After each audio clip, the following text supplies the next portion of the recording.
kok ada pelanggaran normatif jelas diatur dalam undang-undang, tapi kok di Jawilan masih ada. Itu berkali-kali kami sampaikan itu, dan berkali-kali juga mereka harusnya melihat itu. Tapi Akang sendiri melihat masih banyak nggak sih? Banyak. Perusahaan yang menurut Akang masih, kan Akang terkait dengan serikat ya. Ya. Tentu saja bicara soal, di sini sudah jelas Akang sebagai koordinator Forum Solidaritas Buruh Cikoja, Ya. Cikande, Kopo Jawilan. Berarti Ya. kan semua perusahaan. Ya. Semua perusahaan ya Akang itu kan. Berarti di situ Akang menaungi semua buruh di situ. Semua perusahaan tahu nggak? Yang tergabung ya. Yang- Ada juga yang belum tergabung. Oh berarti beberapa perusahaan tidak tergabung dengan. Ya, ada beberapa perusahaan yang memang dia Mungkin alergi kalau ngelihat serikat sehingga di perusahaannya tidak ada serikatnya. Dan tadi kan bahwa itu punya hak dong. Betul, buruh punya hak. Makanya saya bilang salah kalau buruh takut berserikat.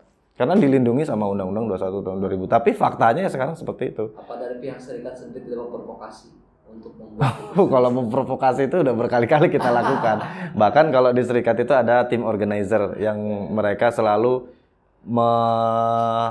menyuarakan bahwa kamu harus berserikat, kamu pekerja harus berserikat. Jangan merasa nyaman sekalipun, bahkan kepada pekerja yang ya notabene-nya upahnya sudah di atas UMK.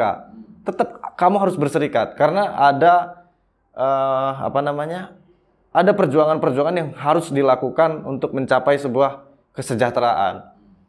Karena kan sekarang itu tadi contohnya mungkin mereka tidak mau berserikat karena takut di PHK, kira-kira alasannya seperti itu. Dan mungkin mereka merasa nyaman. Oh, upah saya udah bagus, saya karyawan tetap, ngapain saya berserikat lagi? Udahlah saya jalanin aja kerjaan ini. Dan mereka tidak pernah sadar bahwa suatu hari, mau sekarang, besok, atau lusa, pasti ter-PHK. Nah ini yang terus kita advokasi ke teman-teman bahwa pentingnya berserikat itu. Teman-teman walaupun sekarang sudah mendapatkan, ya minimal dia udah karyawan tetap, upahnya sudah bagus, tetap harus berserikat. Nah, sepengetahuan Akang ini yang ada serikat rata-rata sesuai dengan itu loh perubahan dan nilainya sistemnya. Enggak juga. Enggak juga, karena ya serikat itu bukan jaminan. Berserikat itu bukan jaminan kita untuk mendapatkan sebuah kesejahteraan sebagai seorang buruh. Yang ada serikatnya pun Kita masih berjuang. Karena dengan berserikat kita akan berjuang untuk mendapatkan sebuah, jadi proses perjuangannya. Kalau kita bicara jaminan kan berarti dengan berserikat dia mendapatkan sebuah jaminan dia akan hidup sejahtera sebagai seorang. Lebih ke apa ya? Rata-rata yang ada serikatnya masih di bawah nggak sih, kayak misalkan dari penggajian segala macam. Ada beberapa, karena kan teman-teman yang mau berserikat ini rata-rata itu teman-teman karyawan yang di perusahaannya kurang sehat. Jadi dia mau masuk ke serikat itu karena misal upahnya kecil, misal di sana ada pelanggaran normatif apa, dia mau berserikat karena dia ngerasa penting, saya harus berserikat, saya harus memperjuangkan ini. Nah tapi bagi perusahaan yang memang upahnya sudah bagus, dia sudah karyawan tetap semua, jaminan sosial ada dan sebagainya, mereka udah nggak mau berserikat karena ngerasa aman di posisi itu. Mereka nyaman dan aman di posisi itu dan tidak pernah mereka sadari bahwa PHK itu sudah di depan mata. Kalau kami aktivis buruh ini kan sudah di dalam hati kami ini sudah kami tanamkan betul bahwa besok kita akan di PHK. Ada berapa perusahaan Kang yang terkait dengan Cikoja ini? Yang terkait dengan Cikoja yang ada punya apa ya, punya aliansi. Oh yang tergabung. Yang tergabung ya. Tergabung dengan Cikoja itu berapa perusahaan? Sekitar 80-an lah ya, 80 PK, PSP ataupun PUK. Terdiri dari beberapa federasi, karena kan di Cikoja itu ada 6 yang tergabung di sana, itu SPN, FSPMI, SPKEP, KSBSI Gartek, terus SPSI, KSBSI 1973 dan ada SP Mandiri, gabungan SP Mandiri. Maksudnya perusahaannya ada berapa sih yang tergabung? Ya sekitar 80 perusahaan.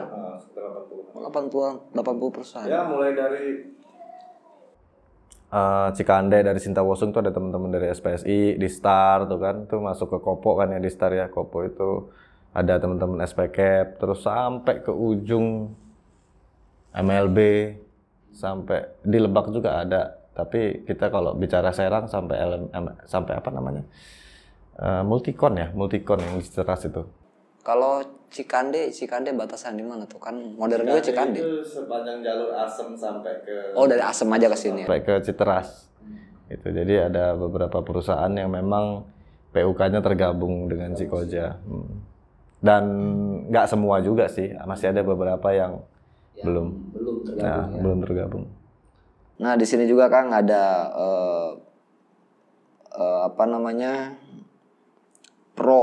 bahwa Omnibus Law ini pro TKA ya.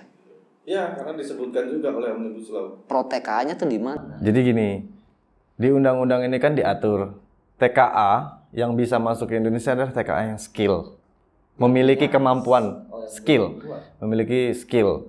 Nah, sehingga skill dia ini bisa ditularkan ke kita masyarakat Indonesia, sehingga nanti selanjutnya kita akan meneruskan, misalkan contoh pengusaha ini kan penanam modal asing, dia menghadirkan mesin atau membeli mesin dari luar negeri, dia pasang di sini kan otomatis orang Indonesia mungkin belum begitu paham kan. Ini harus dioperasikan oleh orang-orang yang memang paham, dan dia ambil tuh tenaga kerja skill yang memang tahu tentang mesin itu, dan ini dia harus mengajarkan ke orang pekerja lokal supaya dia nanti bisa meneruskan pekerjaan itu. Nah, tapi kalau Omnibus Law ini jadi tidak ada syarat skill lagi. TKA skill yang kerjaannya mungkin nanti cuma numpuk-numpuk komponen, numpuk-numpuk bata itu boleh masuk ke sini. Iya, buruh biasa, buruh kasar itu boleh kerja di Indonesia. Nah, terus kembali lagi, masyarakat Indonesia yang banyak pengangguran ini mau diapain? Kabupaten Serang tertinggi loh, ya kan? Jadi seolah-olah ya, apakah ini jadi, kan dulu pernah gebor-gebor mengenai soal MEA ya, masyarakat ekonomi ASEAN. Nah, ini menurut Akang Omnibus Law ini salah satu produk bukan? Ada kaitannya. Kalau memang TKA memang boleh dimasuk ke kita gitu kan? Masyarakat ekonomi ASEAN ada kaitannya, makanya tadi yang saya jelaskan. Dengan hadirnya MEA, ya kan, masyarakat ekonomi ASEAN ini kan akhirnya nanti terjadi pasar global ya. Maksudnya TKA itu nanti akan mudah untuk bekerja di Indonesia. Nah, lalu buruh untuk saat ini karena memang masih ada Undang-Undang 13 tahun 2003, ada landasan konstitusi yang memang melindungi hak-hak buruh, kita masih bisa melawan itu dengan dasar konstitusi. Nah, contoh tadi yang saya katakan PP 78 itu kan peraturan di bawah undang-undang, yang harusnya peraturan itu melanjutkan peraturan undang-undang.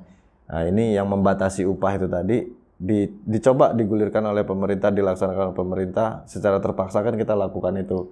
Dan ini berjalan, buruh masih bisa hidup dengan itu. Nah, akhirnya mungkin dari berbagai aturan-aturan yang sebelumnya sudah digulirkan oleh pemerintah ini, mereka melihat bahwa ini perlu diperkuat lagi dengan aturan yang memang ada landasan konstitusinya, gitu. Jadi kalau Omnibus Law ini kan produknya undang-undang, jadi kekuatannya kan lebih tinggi di atas PP atau di atas aturan-aturan yang lainnya, sehingga tidak ada peluang lagi untuk buruh apabila terjadi permasalahan seperti itu untuk membela atau mengadvokasi teman-teman. Jadi kalau kita kaitkan ke sana, ada nggak kaitannya? Menurut saya ada. Ada kaitannya. Nah, dari beberapa aturan-aturan yang sebelumnya sudah digulirkan sama pemerintah dan ternyata buruh masih bisa survive di sana, akhirnya sekarang di Omnibus Law kan.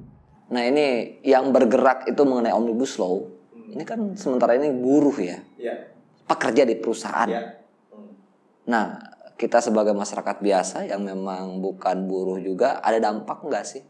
Menurut saya ada. Makanya ini yang saya sangat sayangkan, kenapa kok seolah-olah yang sangat dirugikan itu hanya buruh aja.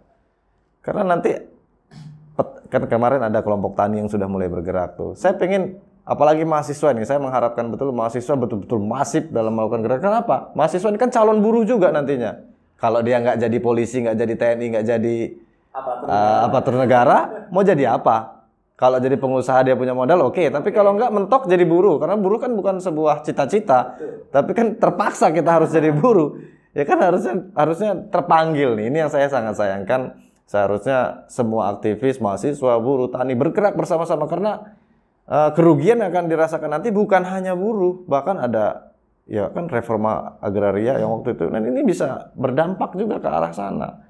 Contoh apa Kang yang kira-kira yang lebih dekat, kerugiannya apa sih selain buruh itu yang terdampak tuh? Saya bilang pemerintah daerah pun sebetulnya dirugikan.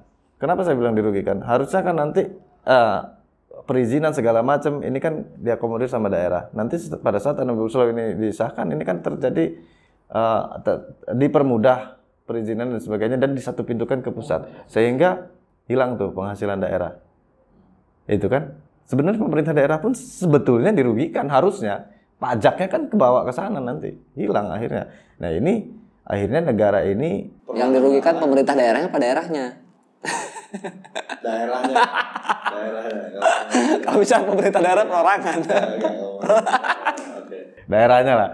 Nah jadi akhirnya nanti perlahan-lahan negara ini kan akan menjadi sebuah negara seperti apa ya, monarki ya mungkin ya.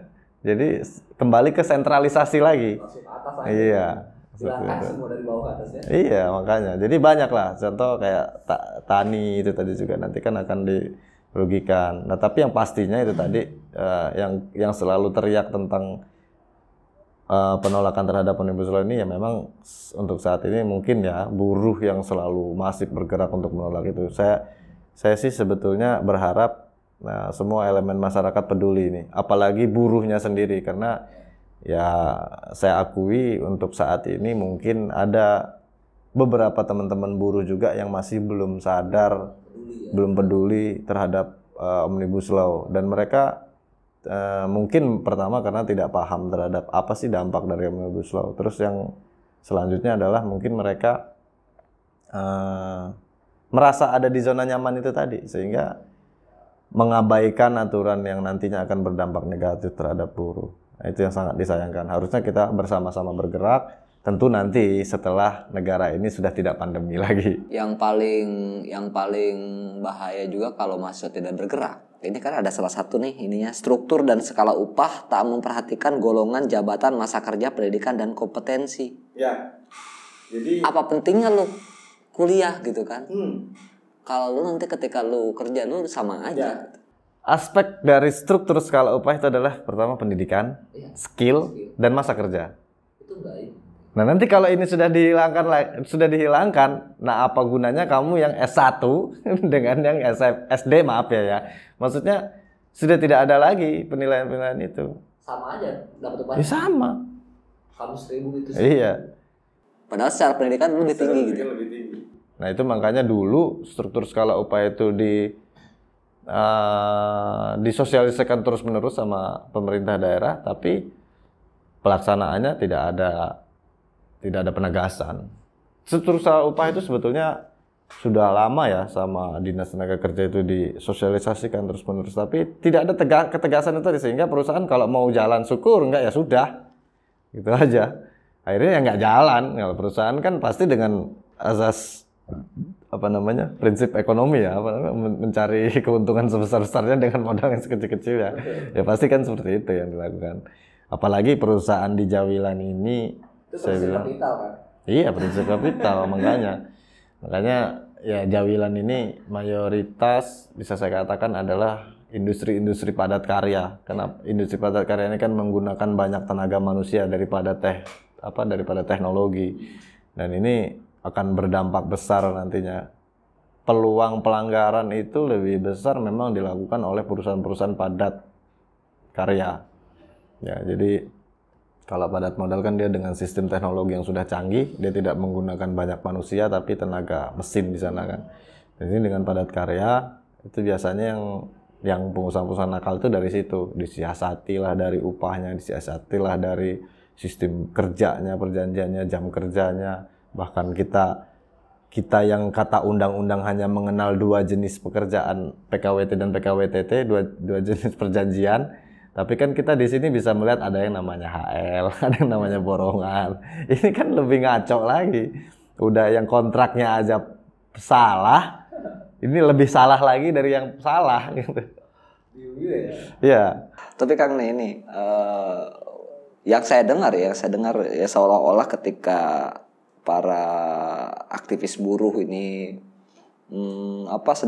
sedang melakukan demo atau apapun di lapangan, yang lebih terdengar itu adalah soal upah gitu.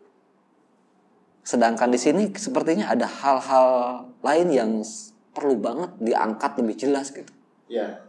Kenapa tukang alasannya harus ngangkat itu gitu? Maksudnya bukan angkatnya, maksudnya yang dikedepankan adalah itu. Enggak. Jadi itu kan hanya apa yang ditangkap dari masyarakat yang memang belum paham betul dalam gerakan buruh. Sebetulnya kami ini aktivis buruh bukan hanya upah saja yang digaungkan, tapi ada beberapa hal lain. Contoh tadi seperti penegasan Dinas Tenaga Kerja. Padahal itu lebih itu kita lakukan bahkan belum lama sebelum PSBB ya. Itu kita audiensi dengan pengawas untuk mengkritisi kinerja pengawas yang mana selama ini dirasa kurang efektif dalam melakukan fungsi perannya. Saya pikir dengan kenaikan upah minimum semakin kecil, terus kemudian hilangnya berbagai hak cuti, terus yang lain-lainnya semuanya, dia akan si pasal itu misalnya akan ketika tidak ditetapkan juga pun, ketika mereka tidak dapat sanksi ketika pelanggaran, saya yakin bisa-bisa aja mereka melakukan itu. Itu yang harus lebih diangkat. Iya, betul. Itu kita sudah lakukan kemarin. Cuman itu tadi kendalanya karena kita tidak punya kekuasaan. Artinya kalau buruh ini punya kekuasaan kan akan mudah saja, karena dengan kita melihat tenaga kerja pengawas yang sekarang dirasa kurang maksimal, kita minta diganti orangnya, misalkan ekstrimnya kan begitu. Kalau kita punya kekuasaan kita bisa melakukan enak, cuman kan kita tidak bisa melakukan itu. Apa yang kita lakukan? Kita audiensi, kita menggunakan masa aksi untuk melakukan unjuk rasa, kita menyampaikan itu. Bahkan sangat keras sekali arusnya pada saat kemarin aliansi audiensi dengan pengawas, dan semua permasalahan-permasalahan itu dikritisi. Itu tidak pernah ada tindak lanjutnya dari pengawas, dan kita mau ngapain lagi nih? Iya kan, secara logika begitu kan. Iya. Secara logika ya nggak apa-apa deh yang lain dibatalkan pasalnya. Sekarang kalau misalkan UMK tinggi di Kabupaten Serang, katakanlah sekarang 4.264.000. Tapi kalau misalkan pelaksanaannya nanti perusahaan tidak sesuai dengan SK tersebut, kalau sanksinya tidak ditegaskan, kan akan percuma nih. UMK-nya tinggi tapi tidak dilaksanakan, untuk apa kan, seperti itu maksudnya. Ya itu yang kita kemarin coba dorong itu ke pengawas, tapi sampai sekarang pun tidak ada realisasinya. Berat ya? Berat. Dan mungkin hal-hal seperti ini yang masyarakat belum tahu, karena jadi kami itu mengenal konsep lobby aksi. Ada beberapa hal yang bisa kita lakukan. Kita membuat sebuah konsep, lalu kita melakukan audiensi dalam teknik lobby kita dengan pejabat-pejabat daerah tentunya. Nanti setelah itu kalau tidak mencapai titik baru kita melakukan aksi. Nah, kalau aksi itu memang yang lebih dilihat sama masyarakat, kenapa kok buruh ini cuma aksi tentang upah aja? Ya karena mungkin yang dilihat hanya itu, tapi apa sih yang dilakukan aktivis buruh selain itu? Ya tentu itu tadi, ada beberapa hal yang memang ini masyarakat secara umum tidak melihatnya. Tapi kalau anggota ya pasti mereka tahu, karena setiap 2 minggu sekali kan kami sebagai perangkat organisasi kita melakukan konsolidasi ke anggota untuk melakukan evaluasi apa sih terjadi, apa pelanggaran yang terjadi, apa yang harus kita lakukan, kita evaluasi terus, sehingga kalau anggota secara internal itu pasti sedikitnya mereka mengetahui lah apa yang dilakukan oleh buruh di Kabupaten Serang. Tapi kalau masyarakat secara umum mungkin karena ngelihatnya demo itu pas demo upah terus, jadi sadarnya itu oh ini mau naik gaji ya gitu. Kalau demo buruh mau ngapain? Nah kalau kita lihat buruh demo pasti naik gaji. Ya. Sekarang tapi kan udah enggak, Omnibus Law kan sudah enggak asing lagi diucapkan oleh masyarakat. Karena apa? Sepanjang 2019 kan aksi Omnibus Law kan terus-menerus kita lakukan. Nah ya itu tadi kita lihat perkembangan zaman yang ada. Kalau misalkan pemerintah ini membuat sebuah aturan yang merugikan buruh, baru kita kritisi. Nah, contoh kayak kemarin kita tahun sebelumnya kita selalu menggaungkan penolakan terhadap PP 78. Nah sekarang Omnibus Law kita gaungkan terus nih. Akhirnya masyarakat sudah tidak canggung lagi untuk mengucapkan Omnibus Law. Kalau dulu kan ini menjadi barang asing nih bagi masyarakat. Apa sih Omnibus Law gitu kan? Apa sih kerugian kalau Omnibus Law ini kita ini? Nah dulu kan taunya buruh demo kalau mau naik gaji doang gitu. Tapi kan sekarang mulai apa sih kenapa demo? menolak Omnibus Law. Seperti halnya May Day misalnya kan. Nah, itu kan seperti seolah-olah yang digandrungi adalah naik gaji, selalu begitu pandangan masyarakat terutama ya. Karena yang ditangkapnya seperti itu. Aksi yang dilakukan itu yang terlihat oleh masyarakat, aksi-aksi yang seperti itu. Tapi kerasa nggak memang orang masyarakat melihatnya seperti itu? Bagi pihak aktivis buruh juga. Karena saya tidak bisa menyalahkan itu ya, karena memang yang terlihat seperti itu. Tapi apa yang tidak terlihat itu sebetulnya jauh lebih banyak yang kita lakukan. Contoh seperti pada saat kita mengadvokasi anggota kita yang terkena dampak PHK.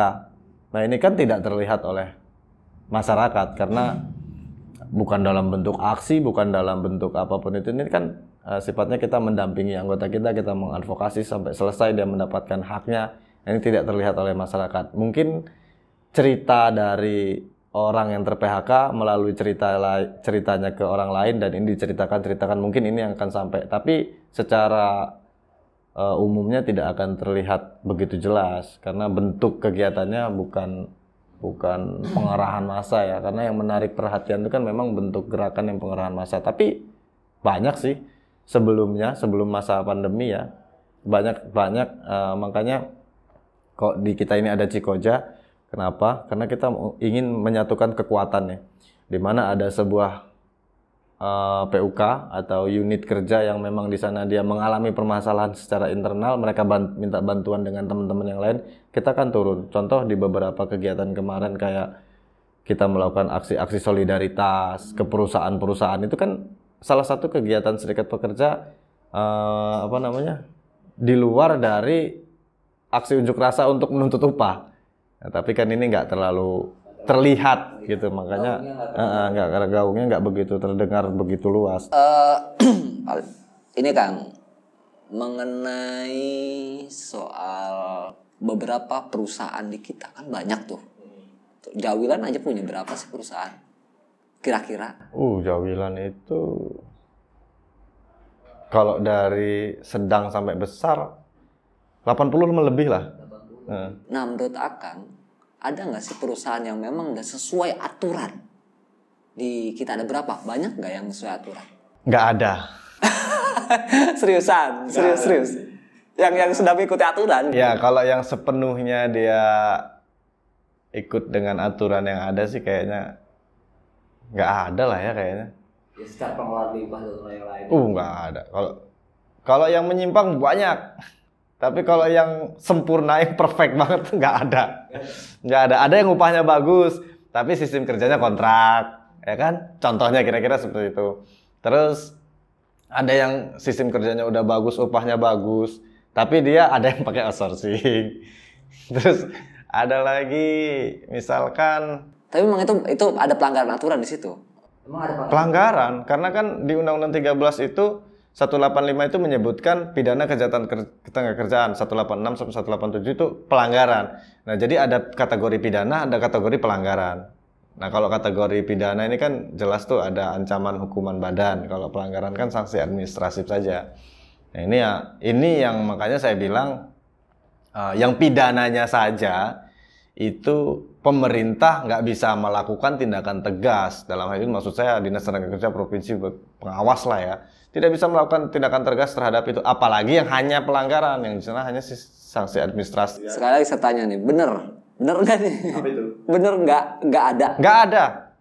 Tuh kata ketua Solidaritas Cikoja juga nggak ada perusahaan yang betul-betul sempurna menjalankan aturan sesuai dengan Undang-Undang 13 tahun 2003. Nggak ada.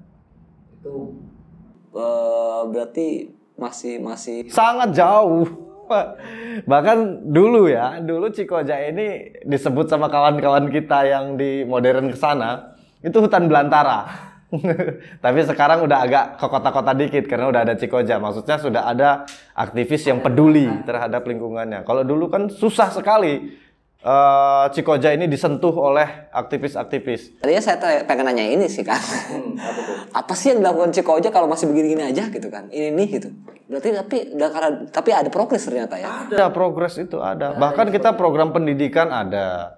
Kita punya program pendidikan, kita mengadvokasi buruh, kita melakukan pendidikan. Kami itu 2 minggu sekali membahas ya kalau kita bilang rapat rutin lah ya. Rapat rutin itu ya bukan rapatnya apa ya, cuman ngopi, ngerokok sama makan gorengan, tapi kita ngobrol tentang ketenagakerjaan. Isinya ya mungkin di sana kita ngebahas tentang pidana kejahatan ketenagakerjaan itu apa aja sih pasal-pasal yang tertuang di sana. Terus nanti contohnya ngitung PHK itu kayak mana sih pasal 156 kaitannya dengan apa.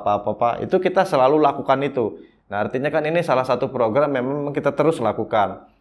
Terus ditambah lagi dengan kalau dulu banyak program-program sosial juga yang kita lakukan. Tapi sekarang kan kita agak sulit ya. Di samping maksudnya selain cuman bisa demo doang kan kasarnya ngomong. Jadi banyak juga sebetulnya yang kita lakukan.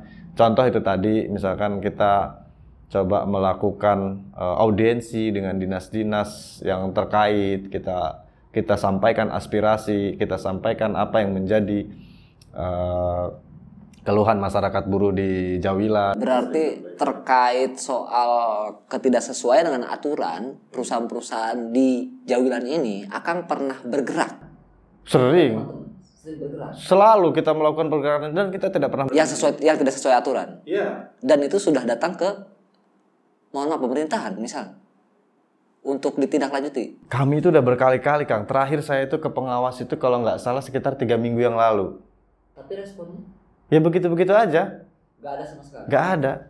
Jadi cenderung tidak ada. Itu tadilah tidak tegas. Tadi yang barusan saya bahas itu saya kurang lebih sekitar 3 minggu yang lalu saya ke sana. Saya katakan bahwa di Jawilan ini banyak sekali terjadi pelanggaran upah aja. Yang sangat krusial karena upah urat nadinya buruh kan. Saya katakan upah aja. Karena jelas upah itu pidananya kejahatan ketenagakerjaan. Tapi apa yang dilakukan oleh pemerintah? PPNS tidak bisa melakukan itu. Itu kita sudah sampaikan berkali-kali. Rekam jejaknya kita ada. Maksudnya di sana kan pasti ada risalah, ada berita acara, ada ya itu. Oke.